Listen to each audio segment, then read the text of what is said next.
कुछ नादान, बेवकूफ़ और कम अकल लोग ऐसे हैं जो कहते हैं कि जादू वादू कुछ नहीं होता। दरअसल जादू और जिन्नात की हकीकत से कोई मुसलमान इनकार कर ही नहीं सकता।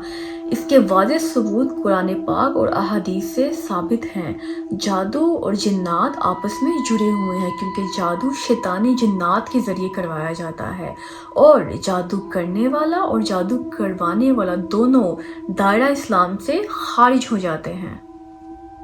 जादू एक ऐसा अमल है जिसमें अल्लाह ताला को छोड़ के शयातीन से मदद मांगी जाती है, जो कि बिल्कुल ही बहुत बड़ा शिर्क है। और इस्लाम में जो कोई जादू करता या करवाता साबित हो जाए तो उसकी सज़ा सरासर मौत है। कुछ नादान लोग कहते हैं कि जादू वादू कुछ नहीं हो सकता, जबकि रसूल पाक सल्लल्लाहु अलैहि वसल्लम पे भी जादू हुआ, जो कि साबित है अहादीस से। अगर रसूल पाक सल्लल्लाहु अलैहि वसल्लम पे जादू हो सकता है तो हम गुनाहगार लोगों पे क्यों नहीं हो सकता, और हम इस शर से कैसे बच सकते हैं। यहाँ तक कि कुरान और हदीस से साबित है कि हज़रत आयशा रज़ी अल्लाह ताला अन्हा पे भी जादू हुआ, जो कि उनकी लोंडी ने उन पे किया था। दोस्तों, जादू और शैतानी जिन्नात का एक जहां आबाद है।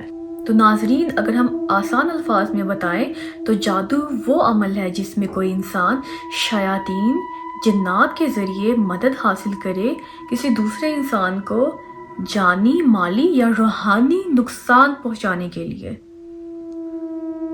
काले जादू को जादुई दुनिया का सबसे खतरनाक जादू माना जाता है। काला जादू दरअसल लफ्ज़ निकला है कबाला जादू से, जो कि बड़े सगीर तक पहुंच के कबाला की बजाय काला जादू। जैसा कि आप सब जानते हैं कि शैतान अज़ल से इंसान का दुश्मन है, इसलिए जब कोई जादूगर जादू के ज़रिए शैतान से किसी दूसरे इंसान का कोई नुकसान पहुंचाने के लिए कहता है तो शैतान ये अमल बखूबी और खुशी से निभाता है और अदा करता है। जादू की अहमियत का अंदाज़ा इस बात से लगाया जा सकता है कि अल्लाह ताला ने कुरान पाक में सूरह बकरा में इरशाद फरमाया, जिसका मफ़हूम ये है कि हज़रत सलमान अलैहिस्सलाम के दौर पे लोग काला जादू किया करते थे मियाँ बीवी के बीच में सख्त जुदाई डालने के लिए, और जादू के ज़रिए वाकई में मियाँ बीवी के बीच में सख्त जुदाई पैदा हो जाती थी। और अगर हम अहादीस बुखारी और मुस्लिम का मफ़हूम को मद्देनज़र रखें तो उसमें ये फरमाया गया है कि रसूल पाक सल्लल्लाहु अलैहि वसल्लम ने फरमाया कि 7 बड़े गुनाहों में से दूसरा बड़ा गुनाह जादू करना है। यानी कि रसूल पाक सल्लल्लाहु अलैहि वसल्लम ने फरमाया कि शिर्क के बाद दूसरा जो शदीद बड़ा गुनाह है वो है जादू करना। तो अहादीस और कुरान पाक की रोशनी से ये साबित हुआ कि जादू इतना ख़तरनाक चीज़ है जिसके ज़रिए वाकई में दूसरे इंसान को जानी, माली और रूहानी नुकसान पहुंचाया जा सकता है। काले जादू का वाज़ह सबूत इस अहादीस से लगाया जा सकता है। रसूल पाक सल्लल्लाहु अलैहि वसल्लम ने फरमाया कि शैतान तुम्हारे अंदर ऐसे दौड़ता है जैसे तुम्हारा खून तुम्हारे जिस्म में गर्दिश करता है, और शैतान तुम्हारे दिल पे बैठता है और उसकी कोशिश ये होती है कि तुम्हारे दिल पे असर करे। ये शैतानी जिन्नात इतने खबीज़ होते हैं कि मरते दम तक इंसान का पीछा नहीं छोड़ते, और अगर ये खुद मर भी जाएं तो अपने बच्चे को इंसान के पीछे लगा जाते हैं।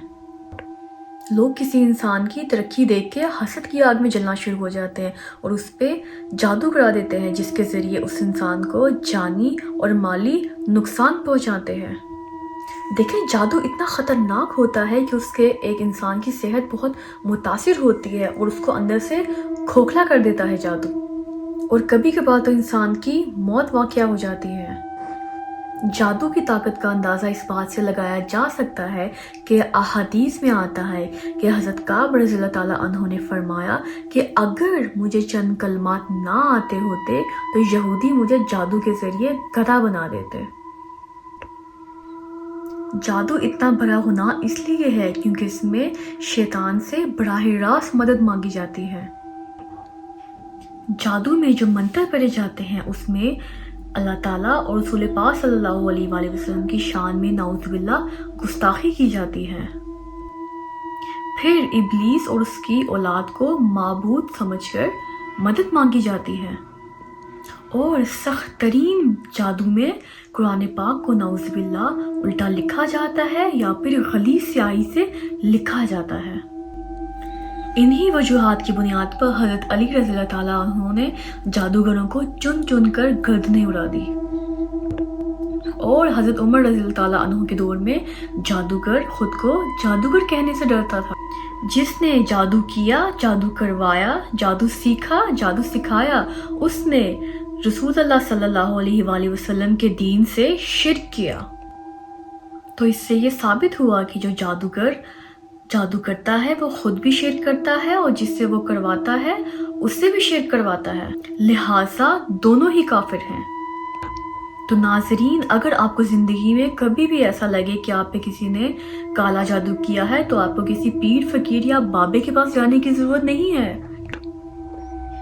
یہ لوگ آپ کی مدد تو نہیں کریں گے بلکہ آپ کو اور زیادہ مشکلات میں ڈال دیں گے۔ تو آپ لوگوں کو چاہیے کہ آپ اپنے گھر میں سورہ بقرہ کی اونچی آواز میں تلاوت کریں اور گھر کے کونوں میں آذان دیں۔ رسول پاک صلی اللہ علیہ وآلہ وسلم نے فرمایا کہ جو شخص رات کو سونے سے پہلے آیت الکرسی، سورہ بقرہ کی آخری 2 آیات، سورہ فلق اور سورہ ناس پھونک کر سوتا ہے تو اس پر جادو کا اثر نہیں ہوتا۔ تو دوستو، جادو کرنا کروانا تو بہت دور کی بات، جادو کے طور کے لیے بھی کسی سے رابطہ نہ کیا جائے، اور اللہ تعالیٰ سے ہی دعا کرنی چاہیے کہ وہ ہمیں محفوظ رکھے اور ان سب شیطانی طاقتوں سے ہمیں اپنے پناہ میں رکھے۔ امید ہے کہ آپ کو ہماری یہ چھوٹی سی کاوش پسند آئی ہوگی۔ تو ناظرین، چینل کو لائک کریں، سبسکرائب کریں اور شیئر کیجیے۔